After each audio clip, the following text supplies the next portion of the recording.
আসসালামু আলাইকুম সম্মানিত শিক্ষার্থীবৃন্দ, আশা করি আপনারা সকলেই ভালো আছেন, সুস্থ আছেন। তো আপডেট নিউজ যেটা হচ্ছে, স্থগিত যে এইচএসসি পরীক্ষাগুলো যেগুলো ছিল সেগুলো 11ই সেপ্টেম্বর থেকে নেওয়া হবে। এটা অলরেডি হচ্ছে, এটা নিয়ে আমি নোটিশের আর একটা ভিডিও কিন্তু বানিয়েছিলাম। আর এটা হচ্ছে কালকের নিউজ, এই যে 15ই আগস্ট।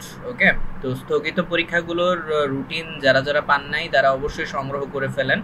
ওকে, এক নজরে একটু দেখে ফেলেন। স্থগিত পরীক্ষা হচ্ছে 11ই সেপ্টেম্বর থেকে শুরু হবে। 11 তারিখ ভূগোল যাদের আছে, ভূগোল দ্বিতীয় পত্র, এছাড়া হচ্ছে বিজ্ঞান, মানবিক, ব্যবসা, শিক্ষা, 3টা ইউনিটারি পরীক্ষা আছে। তো আপনাদের পরীক্ষা শেষ হবে আনুমানিক 6 তারিখ। হ্যাঁ, ওকে। অক্টোবর, নভেম্বরে, হ্যাঁ অক্টোবরে, হ্যাঁ অক্টোবরের হচ্ছে 6 তারিখ। হুম, আচ্ছা। তো সেপ্টেম্বরের 11 তারিখ থেকে তো রুটিনটা হচ্ছে, যারা সংগ্রহ করেননি তারা অবশ্যই সংগ্রহ করে ফেলেন। আর এখানে যেভাবে পরীক্ষাগুলো নর্মালভাবে হইতো সেভাবেই হবে, ঠিক আছে? আপনাদের পরীক্ষার কেন্দ্র এই সেই এগুলো কোনো চেঞ্জ হবে না, যেটা ছিল সেটাই।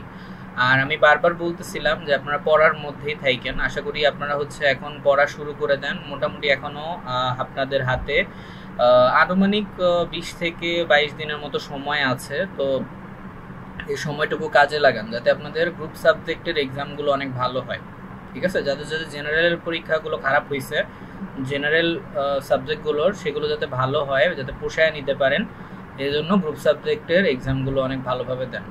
ওকে, তো সকলের জন্য শুভকামনা রইল। ওকে, আচ্ছা। তো আশা করি যেন এইচএসসি রেজাল্ট যেন সবার ভালো হয়, ইনশাল্লাহ। দোয়া রইল সবার জন্য। আল্লাহ হাফেজ।